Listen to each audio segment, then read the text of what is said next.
si on s'attaque à la nature de façon euh, dominante, on se tire une balle dans le pied. Je pense qu'on aurait besoin de ce retour en arrière parce qu'on est allé trop loin dans le détachement avec le vivant et on ne se rend plus compte à quel point il est indispensable. Retour en arrière qui devrait s'appeler un retour vers l'avant, en fait, c'est vers l'avenir. On vit une 6e extinction de masse là, avec la chute de la biodiversité. On ne s'adapte pas à la chute de la biodiversité, on meurt avec.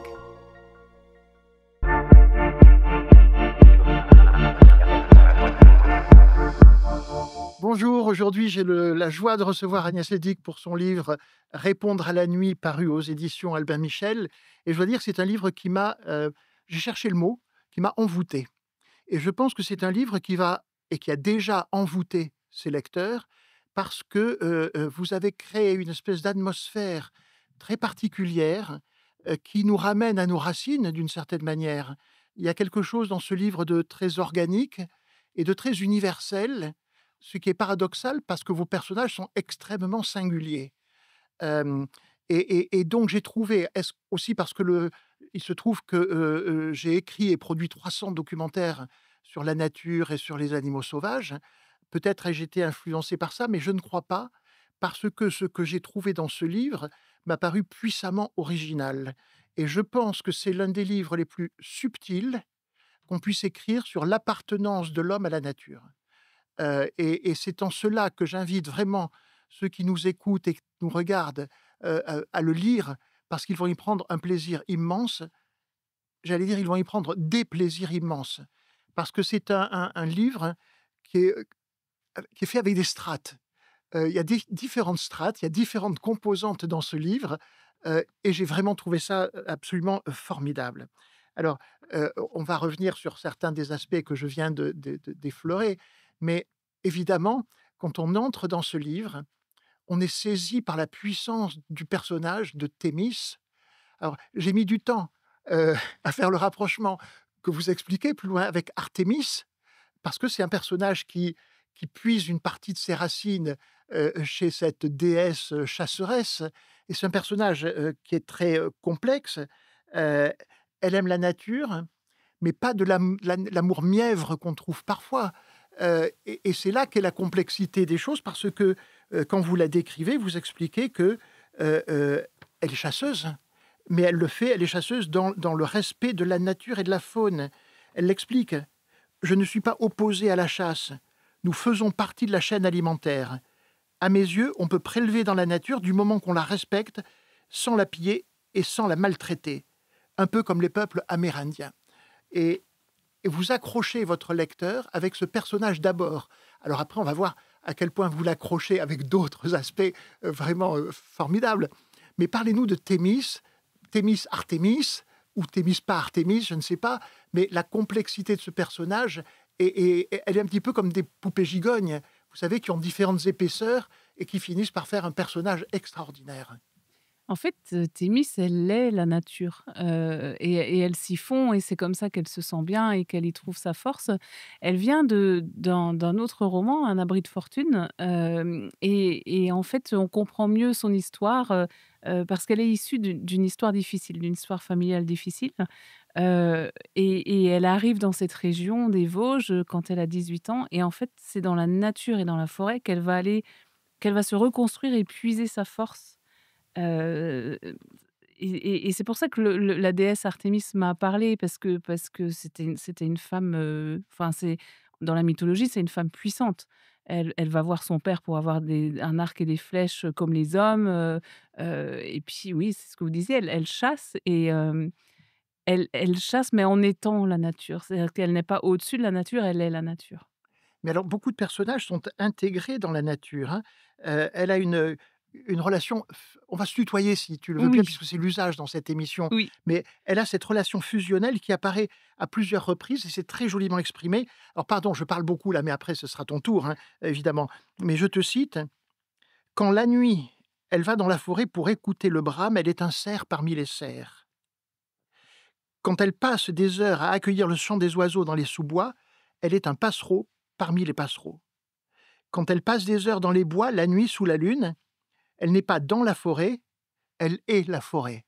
Et un peu plus loin, tu écris: à propos d'un animal qui va jouer un très grand rôle dans cette histoire, le lynx. J'étais un lynx moi aussi. C'est peut-être un autre personnage qui parle là, je Mmh. ne sais plus. Mais j'étais un lynx moi aussi. J'étais la communauté entière des lynx du monde. J'étais l'ensemble des animaux sauvages. J'étais un morceau de la forêt. Alors, est-ce que toi aussi tu es un morceau de la forêt? De plus en plus, de la forêt et de toute la nature environnante, pas forcément la forêt avec les arbres, mais la vie, en fait, la vie, la puissance végétale et animale et plus on y vit au quotidien et de façon très, très proche, je pense, plus on prend conscience de cette appartenance, et du fait qu'on d'ailleurs, c'est pour ça que j'aime beaucoup cette phrase des activistes climatiques qui disent: «On ne défend pas la nature, on est la nature et on se défend». Et tout est là, en fait, tout est là. Et les peuples amérindiens, ou les peuples d'Amazonie, sont la nature aussi. C'est-à-dire qu'ils savent que s'ils détruisent la nature, ils se détruisent eux-mêmes. Et tout le cœur du roman est là, en fait. C'est si on s'attaque à la nature de façon hem, dominante, ben, on se tire une balle dans le pied et j'avais envie de faire des personnages qui sont à l'inverse de ça. C'est-à-dire qui respectent la nature, heu et qui entretiennent cette relation, fusionnelle, en fait. Des personnages qui sont aussi des guerriers d'une certaine manière, mais des guerriers doux, si j'ose dire. Des personnages qui ont une conscience extrêmement aiguë de ce que tu viens de décrire et qui ont une conscience très aiguë aussi de leur responsabilité. Comment est-ce que tu as traité cette idée de responsabilité des hommes et de ces personnages par rapport à la nature? En fait, on est tous responsables, chacun individuellement et à titre collectif, on est responsable de ce qu'on fait, et de l'impact qu'on a sur le reste du monde. Et Victoire, par exemple, c'est une femme qui vit la nature, c'est-à-dire qu'elle se soigne avec les plantes, elle soigne les autres, ses voisins avec les plantes, elle se nourrit, d'herbes sauvages, quelque part, c'est comme un retour en arrière, mais je pense on aurait besoin de ce retour en arrière parce qu'on est allé trop loin dans le détachement avec le vivant et on ne se rend plus compte à quel point il est indispensable. On vit une 6e extinction de masse là, avec la chute de la biodiversité et je pense que les gens n'ont pas conscience de l'impact que ça va avoir. C'est-à-dire qu'on ne peut pas, j'entendais Christophe Cassou du GIEC, l'autre jour qui disait, le gouvernement parle d'adaptation au dérèglement climatique. On s'adapte pas à la chute de la biodiversité, on meurt avec. Et ça, c'est quelque chose que je voulais montrer, c'est-à-dire que quand on dérègle un système, c'est l'ensemble du système qui part en vrille et comme on est dedans, ben, on part en vrille avec. Et tu dis: «Ce serait bien de revenir en arrière», mais est-il encore temps pour revenir en arrière? Alors il est toujours temps au moins de limiter les dégâts, et puis, ben, moi je le vis au quotidien ce retour en arrière qui devrait s'appeler un retour vers l'avant, en fait, c'est vers l'avenir et on a notre production de fromage, on a nos légumes, on a nos fruits, on vit, pas complètement, mais quand même pas mal en autonomie alimentaire et on nourrit les gens autour parce qu'on est dans un hameau, dans un petit village, ben, les voisins viennent nous acheter notre fromage et ça fonctionne et c'est formidable. C'est merveilleux, en fait, d'être à la base de cette production pour nourrir l'humain, en fait. Et on ne nourrit pas que l'humain parce qu'on est dans un système on est dans un système d'agroécologie en fait et donc ben, le fumier de cheval, on a 3 chevaux, le fumier de cheval va nourrir le jardin qui va fabriquer des légumes, tous les déchets sont transformés en compost, on donne, certaines choses, à nos chèvres, enfin il y a une espèce de cycle de vie comme ça qui s'entretient et c'est pour ça qu'à un moment donné, il y a une des citations au tout début. La mort est un cadeau de la vie à elle-même et en fait, c'est ça le vivant, c'est sans arrêt des cycles qui tournent et la mort qui redonne de la vie et cetera.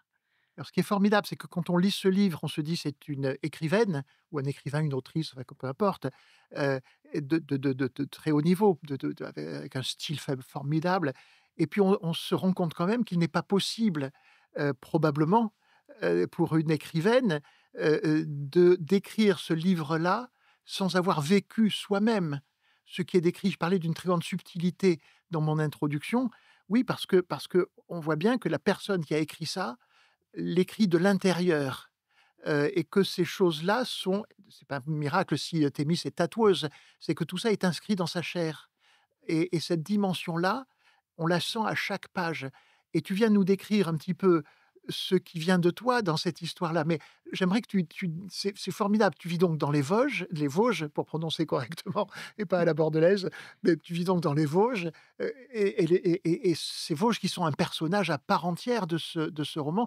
J'allais presque dire le premier personnage. Mais alors comment est-ce que raconte-nous plus en détail que tu ne viens de le faire, la manière dont tu t'intègres dans cette forêt?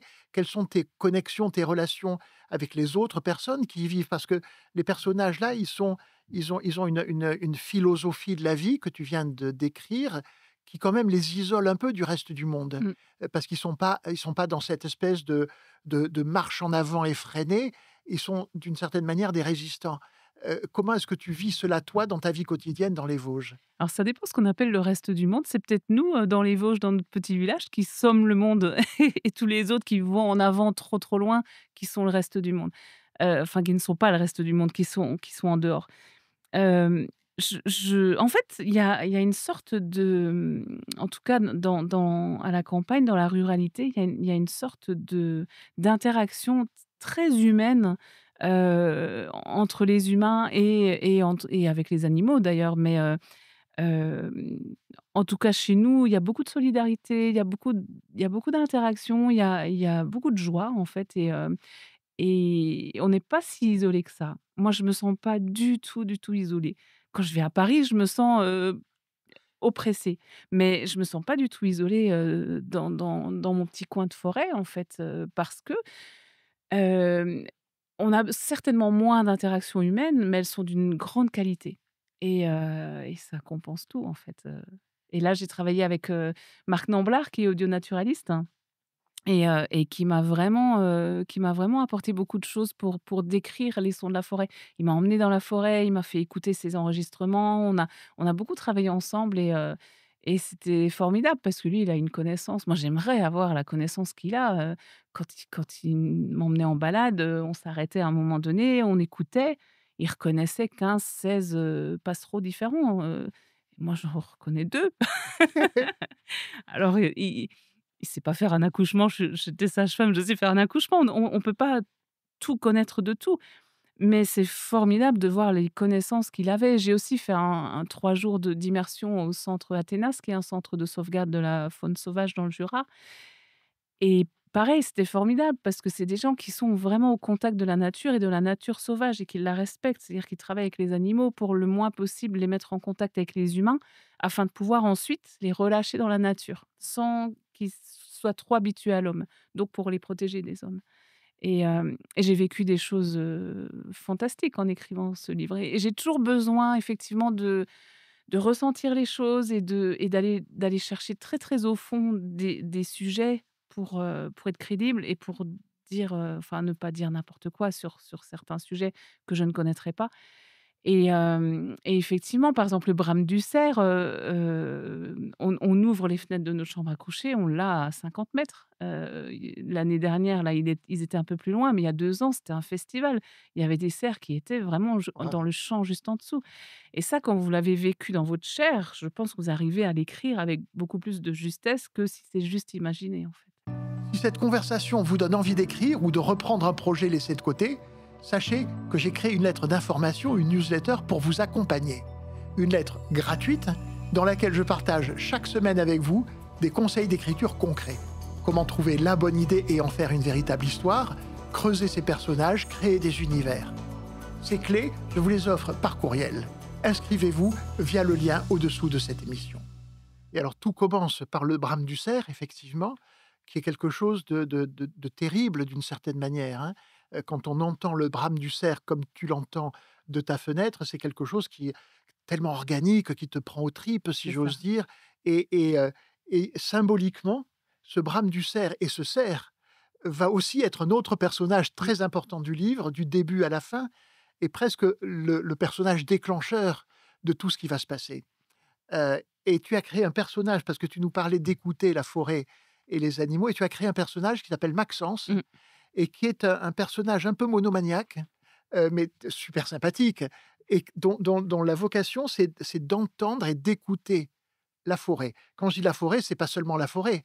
C'est on a presque l'impression qu'il voudrait enregistrer la pousse des herbes, mais en réalité, il enregistre les oiseaux, il enregistre les mammifères, il enregistre le martèlement du pivert ou du pied-noir, je ne sais plus, sur l'écorce d'un arbre et tu en as fait un personnage qui est d'une certaine manière, un intermédiaire, entre la nature et les hommes parce qu'il entend ce que les autres n'entendent pas et ça va jouer un rôle super important quand tu vas, transformer l'histoire, en un vrai polar, un polar très littéraire, mais un polar quand même et je voudrais que tu me dises, toi, quand tu te mets alors il y a le brame du cerf, mais qu'est-ce que tu entends dans la forêt?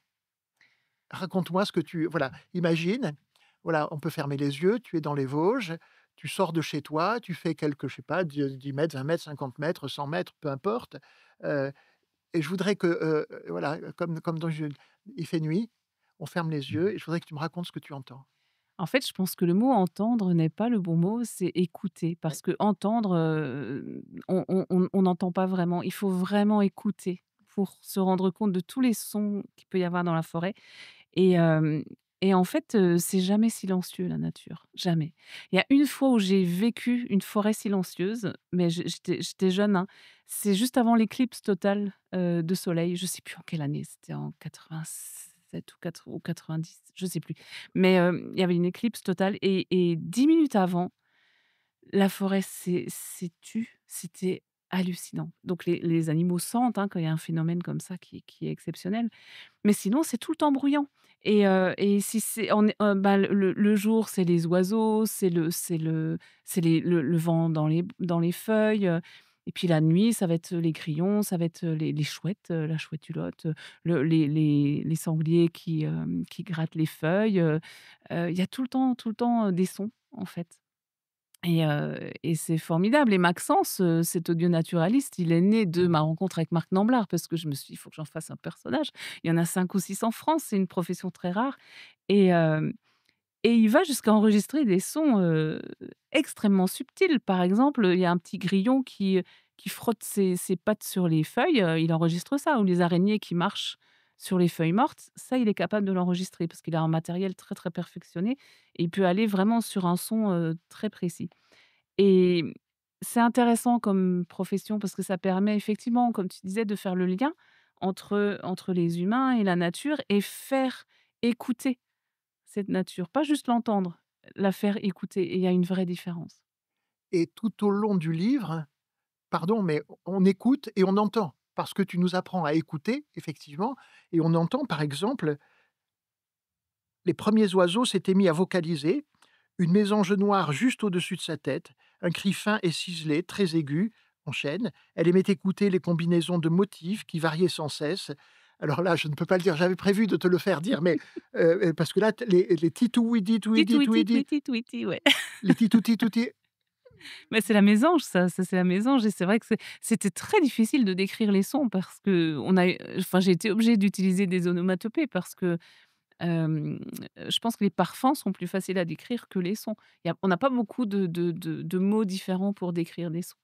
Mais, et le mieux, c'est de les écouter, en fait, en vrai. C'est pour ça qu'à la fin, on a mis un QR code, et on peut utiliser son smartphone, flasher le QR code et on tombe sur le site de Marc Namblard qui a fait une page spéciale pour mon roman et apparaissent dans l'ordre d'apparition dans le roman les différents, animaux qu'on entend. ça, c'est vraiment génial parce que, heu, on les entend en lisant, on les écoute en lisant et on les écoute et on les entend après avec le QR code et là, effectivement, il y a le brame du cerf par quoi tout commence, mais on entend aussi et on écoute le ululement de la chouette, il y a le cri du lynx, enfin, il y a toutes les ambiances de la forêt à différentes périodes de ou nuit ou saisons, que sais-je encore et c'est un livre en plein de dimensions, en fait, puisqu'il y a cette dimension sonore qui est rendu très palpable par ton vocabulaire, par ton style.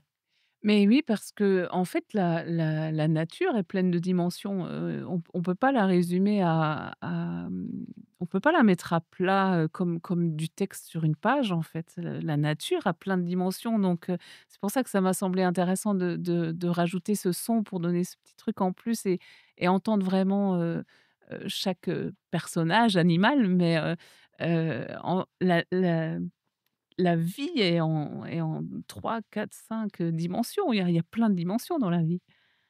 Et la texture de tes personnages, est aussi complexe que ce que tu décris dans la nature? Parce qu'on comprend bien quand tu les évoques, comme on le disait déjà, ils font partie de la nature donc et on ne sait pas exactement où s'arrête leur part humaine et où commence leur part naturelle, sans doute parce que tout est fusionné et c'est le cas en particulier de ce personnage qui est tellement, original, qui est Rémi, une sorte de bûcheron, écolo, et q enfin, raconte-nous Rémi parce que j'ai trouvé ce personnage très attachant. Alors Rémi vient aussi d'un abri de fortune, il apparaît dans le roman précédent et c'est un ancien libraire qui a fait de la prison parce que, il en défendant sa petite sœur qui était maltraitée par son conjoint, il a tué ce conjoint, sans le vouloir, mais en le séparant de sa petite sœur, il l'a tué et donc il a fait de la prison et en sortant de prison, il était en conditionnel, il est allé dans cet abri de fortune chez Capucine et Adrien. Et lui aussi, il s'est reconstruit, au contact du vivant, avec les chevaux en particulier et avec cette forêt, en lisière de laquelle, il vivait et donc il a fait une formation de bûcheron et il est bûcheron dentelier. Il fait de la dentelle. C'est-à-dire que je voulais vraiment opposer ce qu'il existe en termes de traitement de la forêt. C'est-à-dire qu'on peut choisir de parce qu'on l'utilise la forêt, depuis la nuit des temps, on utilise la forêt. On a utilisé les arbres pour se chauffer, pour s'abriter, pour nourrir les animaux et cetera.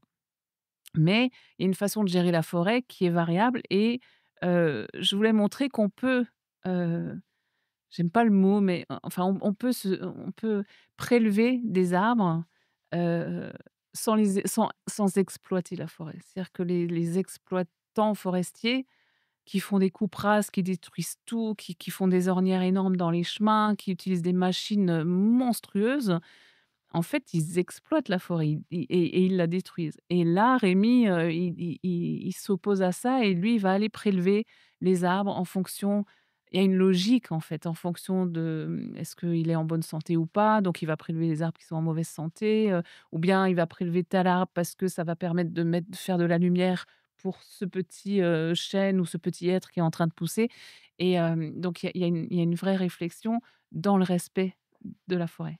Et on découvre dans ton livre mais je rappelle que c'est pas un documentaire, hein, c'est un roman qui vous prend vraiment, qui vous empoigne et ne vous lâche pas, avec des émotions, mais on apprend des choses.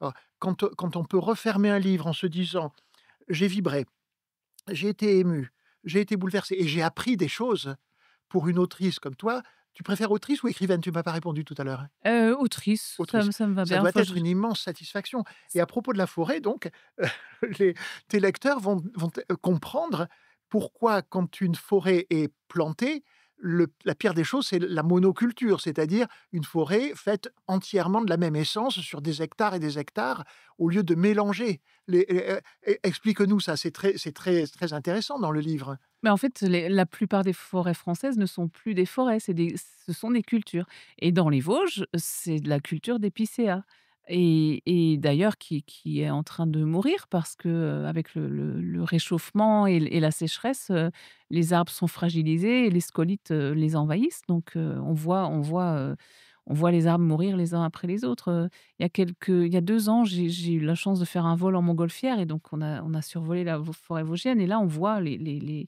ces arbres tout secs au milieu des autres qu'on ne voit pas de loin, qu'on ne voit pas quand on est en lisière de forêt, mais qu'on voit depuis le dessus et il y a plein il y a enfin, c'est une hérésie, en fait et là, j'en veux beaucoup à aux hommes politiques qui font semblant de planter des arbres et qui subventionnent, des programmes qui sont, à l'encontre de la santé de la forêt. C'est-à-dire que c'est ce que je dis dans le roman, faire une coupe rase, et replanter des tout jeunes arbres de pépinière, alors qu'il fait sec, ben, on va le refaire l'année suivante parce que tout aura crevé sous la sécheresse et on va dire: «Ben, on a planté tant d'arbres, tant d'arbres, tant d'arbres», c'est alors qu'ils sont plus là et les vieux arbres, captent beaucoup plus de carbone que les jeunes arbres. C'est logique, il y a beaucoup plus de houppiers, de feuilles et donc c'est du greenwashing clairement alors qu'il y a d'autres moyens de gérer la forêt par exemple, laisser repousser, les graines naturelles. C'est-à-dire qu'un hêtre qui s'ensemence tout seul dans la forêt à côté du pied-mère, il va avoir beaucoup plus de chances de vivre que le petit de pépinière qu'on a repiqué. Mais pour vous parler à quel point l'écosystème est important, les grands prédateurs sont nécessaires, le lynx, le loup et cetera, parce que s'ils sont pas là, il y a une trop grosse pression, des cervidés qui vont manger ces jeunes plants. Donc si on veut un équilibre de la forêt, il faut un équilibre global avec tous les animaux qui la composent et là, on en est encore loin. Donc c'était aussi un plaidoyer pour les animaux sauvages qu'on a chassés et à moitié détruits et que j'aimerais tellement voir revenir dans la forêt. Et tout ça va jouer un très grand rôle parce que le lynx dont on parle, contribue à l'équilibre, les cervidés contribuent à l'équilibre de végétal. Tout ça, on voit à quel point dans le livre tout est complètement imbriqué. Mais revenons sur Rémi, parce que c'est un personnage qui est très intéressant aussi dans la relation qu'il entretient avec Thémis, dans laquelle il y a une part, comment dirais-je? Sacrificielle, presque. C'est-à-dire qu'ils ont trouvé, l'un et l'autre, une espèce de mode d'entente qui est étonnant. Bah, ils sont frères et sœurs fusionnels. En fait, ils c'est une histoire d'amour, c'est une histoire de fraternité, non sanguine. C'est-à-dire c'est son grand frère et c'est sa petite sœur et il veille sur elle comme un grand frère et mmh et j'avais envie de montrer que c'est possible en fait, hem et que c'est beau à vivre quand il y a une rencontre comme ça dans la vie entre 2 personnes et qu'elles s'aiment d'un amour infini, hem, mais sans qu'il y ait forcément de relation intime en fait, parce que parfois la relation intime peut compliquer, les choses et on est en dehors de ça en fait, d'ailleurs à un moment donné, elle vient se réfugier contre lui, il vérifie qu'il a son caleçon, que Oui, voilà, que les choses sont bien claires et et en fait, ils ont besoin l'un de l'autre oui, ils sont comme 2 doigts de la main. Ils sont liés comme 2 doigts de la main. et pourtant, il y a quelque chose à la fois virginal et charnel. On sent les corps, on sent la Ouais. chaleur. Comme tu le disais, moi j'ai été beaucoup frappé par cette histoire de caleçon. Et c'est comme ça, je crois, dans tout le livre. C'est-à-dire qu'il y a des notations infimes. Voilà, ils vont être dans le même lit et il vérifie qu'il a un caleçon avant de l'accueillir dans sa couche. Et tu as créé là une relation. J'ai jamais vu quelque chose de ce genre dans quelque roman que ce soit. Comme si tu avais inventé un mode relationnel, heu, un peu idéal entre 2 êtres vivants, probablement inatteignable dans la vraie vie, mais un idéal que tu proposes, que tu inventes, que tu crées et on se dit: «Bah, oui, ce serait bien». Moi, je pense que ça peut exister, en fait, je pense que ça peut exister, hem, parce que, heu, le corps à corps, le peau à peau, la tendresse sont nécessaires à l'équilibre et à l'équilibre du cœur et entre une mère et son bébé, c'est très charnel aussi, c'est très charnel et il y a ce toucher, enfin la peau, c'est un organe très, très important et donc le toucher qui est fait avec amour n'est pas forcément de la sexualité, mais ça peut être juste de la tendresse et ce toucher tendre, fait un bien fou, en fait et Bah parfois plus que, une sexualité, classique. quand je disais charnel, je voulais pas dire sexuel, Ouais. la chair, Oui, la chair, toucher la chair. oui et c'est faisable. Je pense que c'est possible, d'avoir une relation, très intime comme ça avec quelqu'un, sans qu'il y ait de sous-entendu quelconque, mais que ça fasse du bien. Et moi, j'ai un grand frère de cœur, on se fait des câlins, et c'est formidable parce qu'on s'aime vraiment très fort et je peux compter sur lui, il peut compter sur moi et voilà, c'est beau.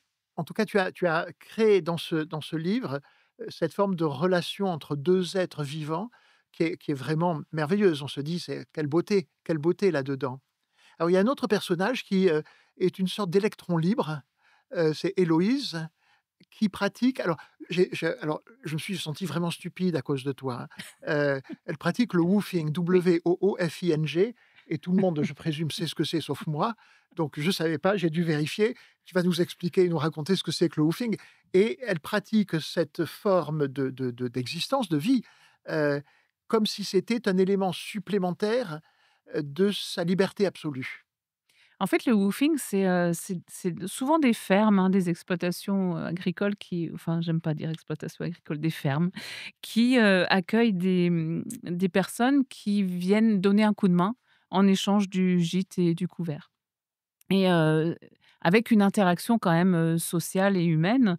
C'est-à-dire que si c'est des personnes étrangères, on leur apprend la langue, on les emmène, découvrir la région et cetera et hem et il y a beaucoup de woofing en fait dans ça existe dans le monde entier et c'est pas forcément agricole, hein, ça peut être, notre fils a fait du woofing en Norvège où, il a aidé, le couple qui l'accueillait à refaire la terrasse parce que lui, il était dans une, formation de ingénieur construction bois et voilà, revenir à un échange humain et un échange de services et de bons procédés. Et donc Héloïse, ben, c'est une façon à elle, d'être libre, elle va de woofing en woofing, dans toute la France et elle change de ferme et de type de travail et là, c'est l'hiver, donc elle est chez Capucine et Adrien. C'est un peu au repos, mais il y a les chèvres à gérer, il y a les graines, du potager à ranger et cetera et puis ouais, elle a cette liberté-là. Alors il y a aussi évidemment, il y a un salopard absolu dans cette histoire, mais quand je dis un salopard absolu, je j'ai envie de me corriger aussitôt parce que, heu, il y a pas de manichéisme, éc dans ce livre-là, mais c'est quand même un salopard. C'est quand même un salopard, c'est, le genre de personnage qu'on a envie de détester et qu'on est content de détester avec cette ambiguïté. C'est qu'il est facile de le détester Mmh.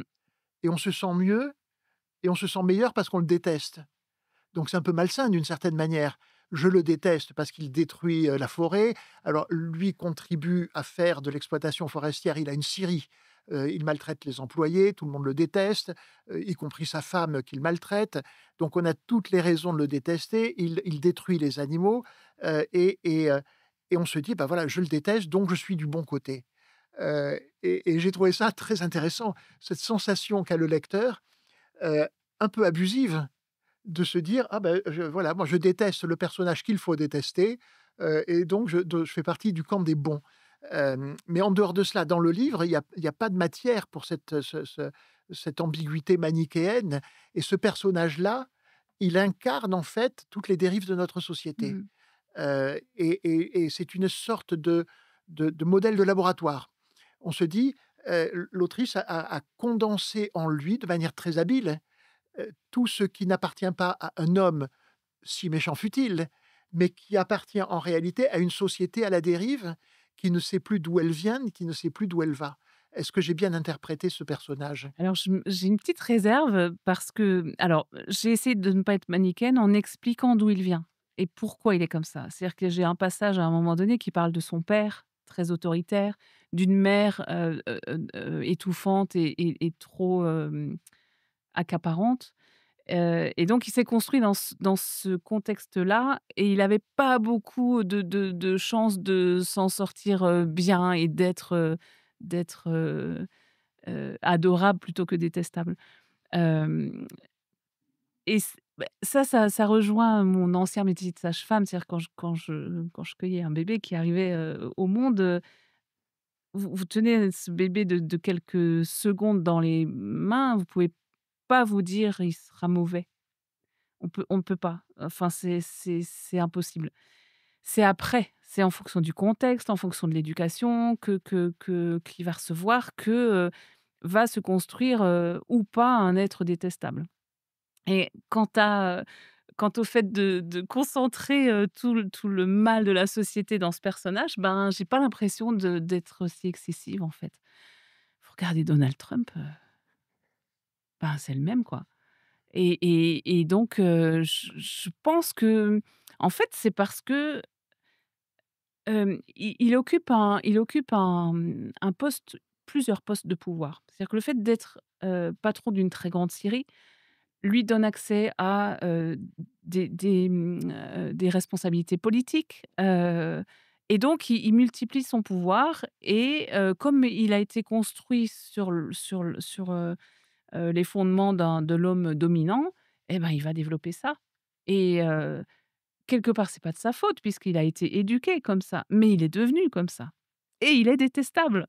Bah oui. Malheureusement, j'ai de plus en plus de mal avec ce genre de personnes à me dire qu'ils sont récupérables. Je suis pas sûre. Et tu Parce que à moins de vivre peut-être un drame qui va réveiller une conscience, mais quand il y a eu une telle éducation et d'ailleurs j'en parle dans une scène de chasse, hein, où on l'oblige tout petit à achever un marcassin au couteau et en fait c'est comme si ça lui coupait sa sensibilité. et on voit bien aussi les modèles de reproduction, Mmh, de ces phénomènes sociaux puisqu'il a un fils et qu'il va reproduire sur son fils les contraintes qu'il a lui-même subies quand il était enfant. exactement, exactement et c'est le même principe chez les enfants battus, qui grandissent dans un système comme ça et qui n'ont pas conscience que c'est pas normal, en fait. Et d'où l'importance, de la société tout entière pour éduquer les enfants, pour sortir ceux qui sont dans un milieu néfaste, pour tenter de les sortir de cette, influence néfaste. Et il est Parce que mine de rien, la le enfin, le côté être du côté des bons, face, aux méchants, z oui, c'est manichéen, mais je pars du principe que du moment qu'on détruit la vie, on est du mauvais côté. beh oui, mais c'est très clair dans le livre et c'est pas un livre mièvre. Ça n'est pas un livre qui essaye de trouver du consensus, de même que les personnages n'essaient pas de trouver du consensus. Ils sont subtils, ils sont très intelligents, on peut dire ça, Mmh, n'est-ce pas? Ils ne sont pas prêts à gober n'importe quoi parce qu'ils ont atteint une sorte de connaissance qui est pas intuitive, qui est liée à leur pratique quotidienne des grands équilibres, de la nature. Alors, il y a un art qui est omniprésent dans le livre, c'est le tir à l'arc. Est-ce qu'on dit archerie ou quelque chose oui, qui l'archerie, ouais, d'accord. les Donc archers. le tir à l'arc et le tir à l'arc est vraiment décrit d'une manière telle que alors je me rappelle ce que tu as dit sur écouter, versus, entendre, mais on entend, les flèches siffler, et ça va, alors je veux pas, évidemment, c'est très frustrant parce qu'on n'a pas envie de C'est dévoiler des difficile de choses. raconter, ouais. Pardon? C'est difficile de raconter Mais l'histoire on peut parce pas la qu'on peut raconter. pas. Mais en tout cas, le tir à l'arc prend une importance, grande, dans les sens, les perceptions sensuelles que tu donnes à tes lecteurs et puis dans l'intrigue. Et là, je m'arrête là sur l'intrigue, mais est-ce que tu pratiques le tir à l'arc? Comment est venue cette idée de mettre le tir à l'arc au centre des choses? Alors c'est mon mari qui fait du tir à l'arc. Moi, j'ai essayé une fois, mais j'avais un souci d'épaule, donc j'ai arrêté et c'est lui qui fait du tir à l'arc et comme Artémis. Artémis, elle chasse à l'arc, donc tout se rejoignait et donc j'avais pas envie de parler de cette parce que de cette activité. Alors aujourd'hui, c'est fait dans les clubs et cetera, mais on a enfin, je sais pas toi, mais n moi, quand j'étais petite, je me suis fabriqué un arc. On a tous, tiré à l'arc. On a la vision des Indiens, d'Amérique ou d'Amazonie, ou de partout. Hem, c'était un des premiers outils, en fait, des humains et donc j'avais envie d'en parler et pour la petite anecdote, on a poussé le travail avec Marc Namblar, l'audio-naturaliste, jusqu'à le faire venir. Il est venu dans notre jardin, mon mari a installé son arc, sa cible et Marc a posé ses micros pour enregistrer le son de la flèche. Parce qu'on peut quand même dire que dans l'intrigue, puisque c'est au chapitre 2, on retrouve un corps dans la forêt qui a été transpercé par une flèche, Ça, on peut le dire. puisque c'est au tout début C'est au tout du début, roman. exactement. Et donc l'enquête, il se trouve que l'audionaturaliste avait des micros à ce moment-là, donc ils vont étudier le son et il y a un son un petit peu bizarre et donc il va décortiquer le son que fait une flèche, en quittant l'arc et en atteignant, sa cible. Alors, donc il y a le tir à l'arc qui a cette grande importance et puis il y a un autre art qui en a une, très dense, très importante également, c'est le tatouage. Parce que, Thémis, sa profession, c'est tatoueuse et il y a là, toutes sortes d'éléments. C'est pas juste une occupation pour elle, hein, il y a une sorte de mysticisme, de choses, oui, alors là, je peux dire charnel aussi, hein, de Mmh. de la même manière que tout à l'heure. C'est pas juste un métier, c'est un art de vivre, un art d'exprimer les choses aussi et les tatouages dans l'histoire expriment beaucoup de choses. Il y a des demi-tatouages, on ne sait pas trop pourquoi, sur certains corps, heu et puis elle, elle est très tatouée. Pourquoi? Et je vois là, on voit à Oui, bah l'image oui. que tu as aussi des tatouages et ce qui donne l'impression que tes univers sont vraiment extrêmement cohérents. Mais pourquoi cet intérêt pour le tatouage? Et raconte-nous la relation de Artémis avec le tatouage. Je les ai faits après Non! avoir vu la tatoueuse, j'ai rencontré une tatoueuse à Ah! Paris, pour chercher des renseignements, donc je vis dans ma chair mes recherches de renseignements. Non, c'est parce que ça m'a beaucoup plu ce qu'elle faisait et donc elle m'en a fait un, par la suite. Et puis ça me donne l'impression de me végétaliser et d'appartenir encore plus, au monde naturel. J'avais envie de parler du tatouage, parce que c'est quelque chose qu'on voit de plus en plus. Il y a de plus en plus de gens qui sont tatoués et ça vient de la nuit des temps aussi, c'est très, très ancien les tatouages et ça raconte une histoire. À un moment donné, je le dis dans une scène, on exprime, enfin on est comme un livre ouvert avec nos tatouages. On exprime quelque chose avec nos tatouages et ça appartient vraiment à chacun. Et hem et les 2 scènes, de tatouage, ça me tenait à cœur parce que, il y en a une, c'est sur la réparation. C'est une femme qui a eu un accident et Ah oui, qui va se faire tatouer, le long elle a une longue cicatrice, sur le bras et elle va se faire tatouer, autour de la cicatrice pour moins voir mais cette tout en gardant la cicatrice. cicatrice, Bien sûr, on qui peut est pas intégrée l'enlever. au On motif. peut pas l'enlever, on peut pas tatouer dessus. Par Oui, contre, ce que me disait la tatoueuse que j'ai rencontrée, c'est que ça détourne l'attention. C'est-à-dire qu'on si on tatoue à côté d'une cicatrice, on voit le tatouage, on voit pas la cicatrice. Et puis, un petit clin d'œil à la liberté avec cette vieille dame qui vient se faire tatouer, quelque chose parce que c'était son rêve et que son mari n'était pas d'accord. oui. Donc une fois qu'il est mort, elle fait son petit tatouage et C'est très joli ce passage, c'est et très il y a joli une ce forme passage. d'émancipation. Et alors, on a dit que ces personnages n'étaient pas mièvres parce que, en fait, heu, ils ont aussi une combativité. J'employais le mot guerrier qui est pas forcément le mieux approprié tout à l'heure, mais il y a quand même quelque chose de guerrier, et j'ai des preuves. Hem, donc par exemple, il y a des tensions qui sont très fortes. Alors je ne sais plus qui parle. La branche sur laquelle quelques milliards d'individus somnolent en équilibre instable et que certains scie sans se poser de questions. Si encore on pouvait choisir, changer de branche, laisser entre eux les affamés de pouvoir. Dans un autre chapitre, l'univers finit toujours par se retourner contre ceux qui ne choisissent pas la vie. Ailleurs, il aurait aimé que l'humanité s'effondre tel un vieil édifice fatigué et que la nature vienne l'habiller de vie. Ailleurs, dans ton livre, on n'a plus le temps. Les beaux discours de conciliation et de dialogue ne sont valables que quand on a plusieurs générations devant soi. Donc pour ces personnages, je veux quand même dire que le temps de la guerre est arrivé. Mais oui, mais pour l'humanité, le temps de la guerre est arrivé. La guerre, pour la vie, en fait, c'est là, on entend plein d'autres guerres dans le monde, mais il y a la guerre pour la vie. C'est-à-dire qu'il faut qu'on se batte pour sauver la vie au sens large et tout là, en plus, c'est en train de s'accélérer, je voyais, François Gémen du GIEC aussi, qui parlait de la débilité des lois qui sont votées en ce moment. Il parlait de débilité et c'est le cas et cette branche sur laquelle on est tous, c'est une réalité. C'est-à-dire que moi, quand je suis dans mon jardin dans les Vosges et que je vois mes plantes mourir parce qu'elles ont trop chaud, parce qu'elles n'ont plus d'eau, quand je vois la forêt qui meurt à côté, j'y suis. je le vis dans ma chair. Je suis sur la branche comme tout le reste de l'humanité et c'est pas comme si certains avaient des comportements, mais que ça n'impacte pas tout le monde. Là, ce sont des décisions et des comportements qui impactent l'humanité tout entière. Je me fais pas de soucis pour la planète. Elle survivra toujours, elle va s'en remettre, il y a pas de problème. C'est pour l'humanité.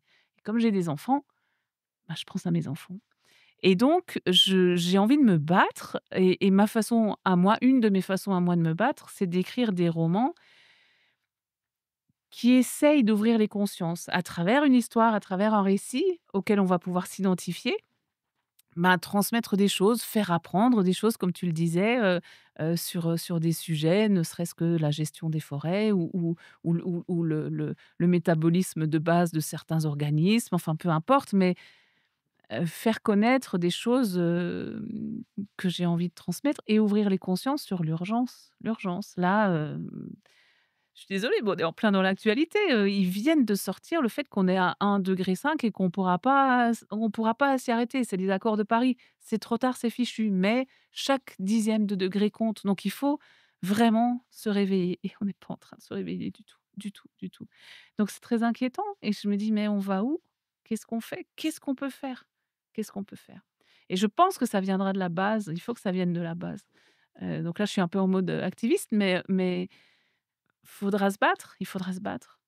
Mais alors c'est pourtant cependant ce n'est pas un livre, polémique, c'est pas un livre, qui cherche à démontrer des choses, mais qui les fait sentir Oui, et qui les montre et le problème que rencontre la planète sans doute, c'est tout bêtement un problème de visualisation. oui, C'est-à-dire que comme on parle de processus qui, même accélérés, se déroulent sur des laps de temps, qui sont longs, heu, les gens ne se rendent pas compte. J'ai eu la chance d'écrire et de créer, une série animalière légendaire qui s'appelait Chroniques de l'Afrique sauvage, qui a été faite il y a 30 ans. Vous savez, c'est ce documentaire avec, les voix de Pierre Arditi ou de John Hurt pour la mmh, version anglaise et c'était tourné dans le Masai Mara au Kenya et c'était d'une richesse fabuleuse. Il y avait des animaux partout, il y a 30 ans et aujourd'hui, donc j'ai des équipes qui y sont retournées à ma demande, le nombre d'animaux, tiens-toi bien, a décru des 2 tiers. bien C'est-à-dire sûr, qu'aujourd'hui, on a le tiers des animaux que je filmais il y a 30 ans. oui,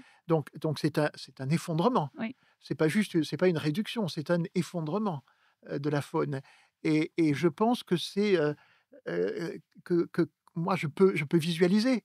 J'y étais il y a 30 ans et je vois maintenant, mais la plupart des gens ne visualisent pas et ton livre, c'est pas un livre militant, c'est pas du tout ça, c'est un grand roman, je le répète. Donc c'est pas du tout un livre militant, mais c'est un livre qui nous fait sentir ces choses dans notre chair, et qui a ce mérite de passer ce cap de la visualisation parce que tu le fais pour nous et de ce point de vue-là, j'ai beaucoup aimé parce que parce qu'on parle quand même de littérature, et alors j'ai reconnu alors je connais j'avais entendu parler de ce livre que je n'ai pas lu, mais dont j'avais eu, je sais pas quand, il y a quelques années, vu le résumé. C'est Le Mur invisible, c'est un livre qui date de 1963. Tu parles sans doute mieux allemand que moi, Marlène Hofer ou quelque chose. Haushofer, Merci, Haushofer. merci, merci et si je me souviens bien, c'est l'histoire d'un personnage, c'est une femme, un peu isolée, qui voit un jour un mur qui s'érige autour d'elle et il y a le monde d'extérieur et la nature va se recréer auprès d'elle. En fait, c'est une femme qui va en week-end dans un chalet en Oui, Autriche avec son cousin et la femme de son cousin. Ce couple part un soir, dans l'auberge du village et elle veut pas y aller parce qu'elle est fatiguée. Le lendemain matin, elle est inquiète parce qu'ils sont pas revenus et donc elle part à leur recherche et elle se trouve confrontée à un mur de verre. Et elle va être en fait, la nature, elle est là, elle a pas changé, mais elle va être isolée. C'est-à-dire qu'elle ne peut plus retourner vers la civilisation et elle va être obligée d'apprendre à se nourrir pour survivre. Alors, par chance, il y a une vache qui est du bon côté du mur, donc elle va pouvoir traire la vache, boire du lait et cetera. Elle attend un petit, donc elle va avoir un veau. Elle va trouver des vieilles pommes de terre, qu'elle va garder, faire germer pour replanter des pommes de terre, pareil avec des graines de haricots et puis elle va chasser, dans la forêt. Et j'avais prévu de mettre plein de citations au début des chapitres et puis on n'a pas pu le faire pour des raisons de droit, mais heu, elle exprime à quel point elle a une aversion pour le fait de tuer des animaux, mais elle le fait parce qu'elle n'a pas le choix, sinon elle meurt de faim. Et j'ai adoré ce roman, vraiment, c'était incroyable parce qu'elle décrit de façon extrêmement subtile cette reconnexion à la nature qui nous nourrit. C'est-à-dire qu'elle réapprend à se nourrir de la nature qui l'entoure en étant seule et sans dépendre des autres. Et c'est vraiment un livre à lire.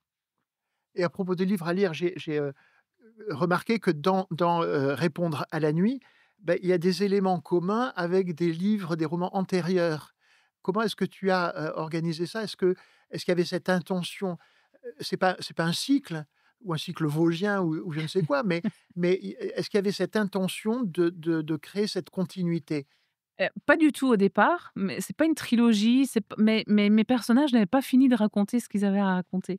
Donc dans La Toute Petite Reine, c'est la rencontre entre Capucine et Adrien et puis ils vont découvrir une maison dans les Vosges, cette maison va devenir un abri de fortune et puis, quand j'ai écrit Un abri de fortune, Rémi, Clémence, Victoire, il y avait quelques personnages comme ça qui avaient j'avais encore envie de leur faire vivre des choses et donc je les ai repris, j'ai rajouté d'autres personnages et je réflé enfin, c'est pas prémédité, en fait. Je me laisse porter par l'inspiration et là, il se trouve que, c'est des personnages qui avaient des choses à raconter sur plusieurs romans et je sais pas le prochain, je suis pas sûre de reprendre.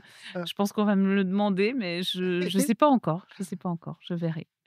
alors, comme je le disais tout à l'heure, il y a dans ce livre plusieurs strates, plusieurs matières, plusieurs, contenus et en particulier, il y a eu une enquête. Il y a eu une enquête policière, qui est très forte qui est très forte et cet élément-là donne une espèce de solidité supplémentaire à l'édifice. Parce que là, on a beaucoup parlé de la nature et je ne voudrais pas que ceux qui nous regardent se disent: «Ah oui, c'est un plaidoyer pour la nature, c'est seulement ça». Non, c'est pas seulement ça, c'est un récit avec des rebondissements, avec des moments où on a le cœur qui bat, et donc comment est-ce que tu as intégré cette affaire policière avec ces personnages qui, à un moment ou à un autre, sont tous suspects de quelque chose? Mais j'avais vraiment envie de travailler sur une intrigue. Moi, je déteste m'ennuyer, je m'ennuie jamais et dans l'écriture, je voulais pas faire toujours la même chose et donc j'ai commencé doucement à bifurquer un peu avec Un abri de fortune où il y a un tout petit début d'enquête mais sur des choses anciennes, en fait. C'est un peu enfin, on découvre des ossements et donc j'ai intégré ce TIC, technicien en identification criminelle, Frédéric Legrand, et donc j'ai eu envie de le reprendre parce que lui aussi, il avait encore des choses à raconter et puis, écrire une intrigue, ça oblige, l'auteur à avoir un travail intellectuel, assez intense et moi j'adore ça donc j'ai réfléchi à comment faire des rebondissements, comment, semer des fausses pistes, les demi-tatouages par exemple et cetera et j'avais envie que ce soit, qu'il y ait du rythme en fait, que ce soit pas juste contemplatif. Alors la première partie est peut-être un petit peu plus contemplative, mais j'avais vraiment envie de qu'il y ait du mouvement en fait pour embarquer les lecteurs et puis pas les lâcher. Non, mais c'est vrai qu'on embarque volontiers et on se laisse porter par le navire.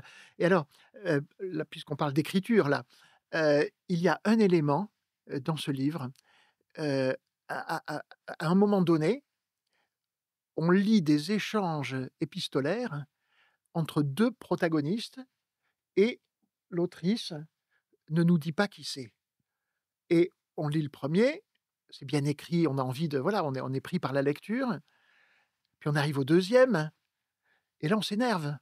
On se dit: «Mais elle va pas enfin nous dire, qui sont ces gens?» Eh ben non, toujours pas.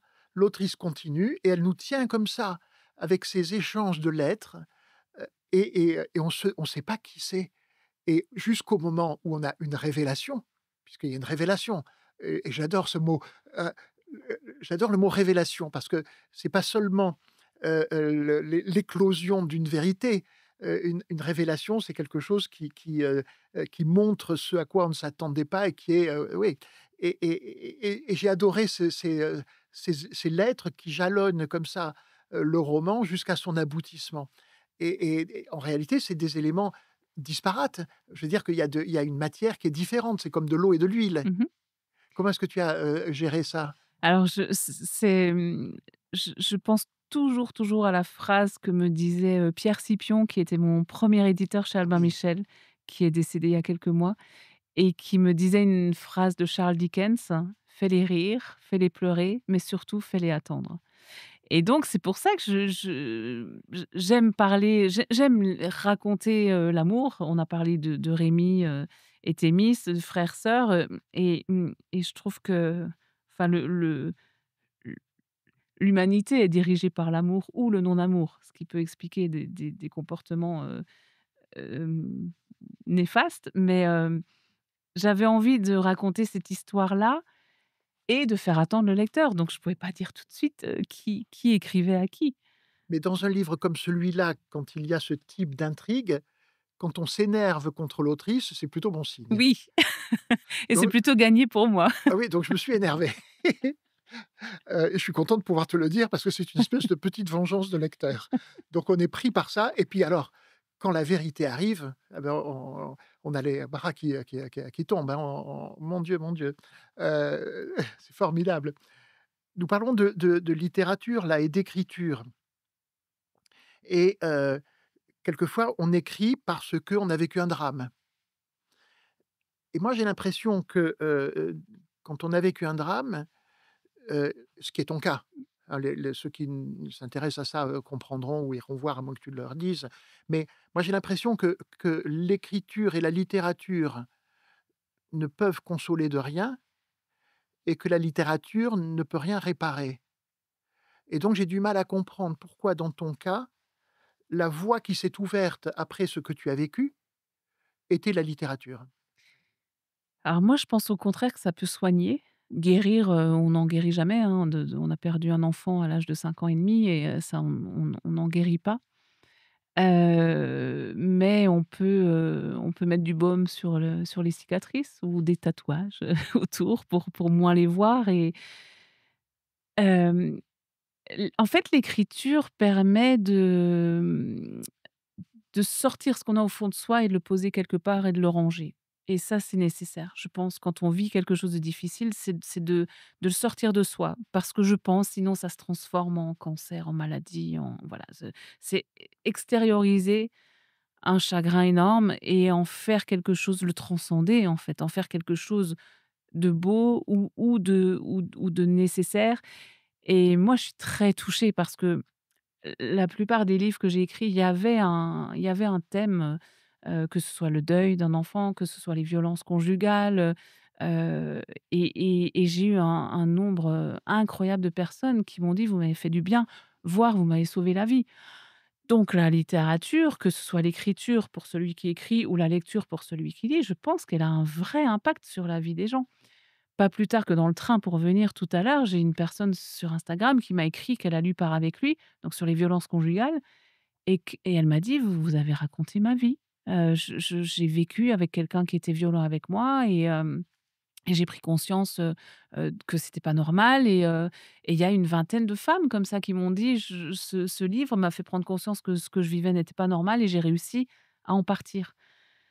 Donc waouh, c'est une sacrée responsabilité pour l'auteur de se dire, «Ce qu'on va écrire, ça peut changer une vie». Se le dire enfin, qui se passe en forêt de Brocéliande où, Édouard, laisse sa femme sur le quai de la gare pour aller réfléchir dans la forêt et où il change sa vie. J'ai un certain nombre de personnes qui m'ont dit, je des hommes d'ailleurs, qui m'ont dit, «J'ai divorcé, j'ai changé de métier, après la lecture de ce livre». Donc je pense que l'écriture, et la lecture peuvent avoir un impact sur nos vies parce qu'on s'identifie. Et parfois on peut avoir l'impression de ressentir quelque chose et d'être seul à le ressentir. Et si on lit un livre avec un personnage où on s'identifie très fort, on se sent moins seul. Et puis si ce personnage-là, dans l'histoire, il va vers une destinée qui parle au lecteur, ben, il a peut-être envie de prendre ce destin-là, de prendre cette direction-là. Donc ça a un impact, je suis sûre que ça a un impact. Donc tel que tu le décris, on pourrait presque dire, que la littérature, parce qu'elle permet le partage, allège le fardeau de chacun? Oui, oui, je pense et puis ça donne des ça permet des prises de conscience et l'identification est vraiment, vraiment importante et on en revient à l'écologie. C'est pas un manifeste sur la forêt, sur l'écologie, c'est une histoire. C'est une histoire avec des personnages, mais le fait que le lecteur puisse s'identifier à certains personnages, je pense que l'information, autour, bah, elle pénètre différemment dans le cerveau puisqu'il est il est le personnage, donc il va vivre les choses comme le personnage.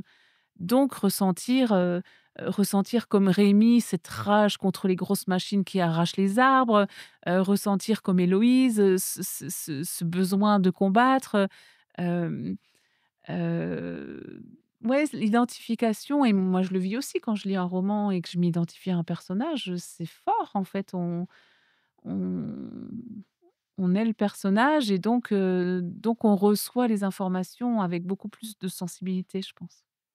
Et tu parles d'identification du lecteur avec les personnages. Là, il y a une grâce qui est la tienne, c'est que en fait, on s'identifie un peu à chacun d'eux. Tu sais, il y a une petite part de nous, infime parfois, plus grande parfois, en chacun d'eux. Mais ce que tu viens de nous dire, tu viens de nous expliquer la raison pour laquelle dans l'ensemble de ton parcours, bah, on parle beaucoup de deuil, mais aussi de résilience. Mmh. Que dans Répondre à la nuit, il y a un peu de dystopie, mais il y a aussi une utopie. La relation entre Rémi et Thémis, il y a quelque chose d'utopique là-dedans et je pense que c'est probablement un des éléments de ton identité, d'autrice, que d'avoir la jonction entre ces contraires, le deuil, la résilience, l'utopie, la dystopie et c'est ce que j'ai beaucoup apprécié, en tout cas, dans ce que j'ai lu de toi. C'est le bonheur de l'écriture, c'est qu'on peut écrire tout ce qu'on veut et on peut créer des mondes, tels qu'on aimerait les voir, ou des personnages ou des situations et j'ai de temps en temps des lectrices, qui me disent, «J'aimerais bien vivre dans vos romans» et ça, c'est le plus beau des compliments parce que ça donne envie, en fait et je me dis que c'est aussi une façon de changer le récit. Cyril Dion parle beaucoup de ça, de changer le récit pour changer le monde. Pour changer le monde, il faut changer le récit et hem et ben, les auteurs participent à ce changement de récit. En fonction de ce qu'ils écrivent, le récit de la société peut changer et on peut changer le récit à tous les niveaux, hein. Ça peut être, dans la vie courante, mais aussi dans la fiction, dans l'art, dans tout ce qui nous entoure et je pense que l'humanité est arrivée à un point là où elle a besoin d'entendre un autre récit et moi, c'est ce récit-là que j'ai envie de raconter. C'est le récit de: «Nous sommes la nature». Donc protégeons-la et protégeons-nous. Alors, on peut avoir envie, comme le disait ton interlocutrice, de vivre dans Répondre à la nuit. On peut avoir aussi envie de rencontrer chacun des personnages, parce que chacun d'eux a un enseignement à nous donner. Mais le plus bel enseignement, c'est celui que toi, tu prodigues page après page dans ce formidable livre, donc Répondre à la nuit, aux éditions Albin Michel. Merci d'avoir passé cette heure avec nous. Merci beaucoup.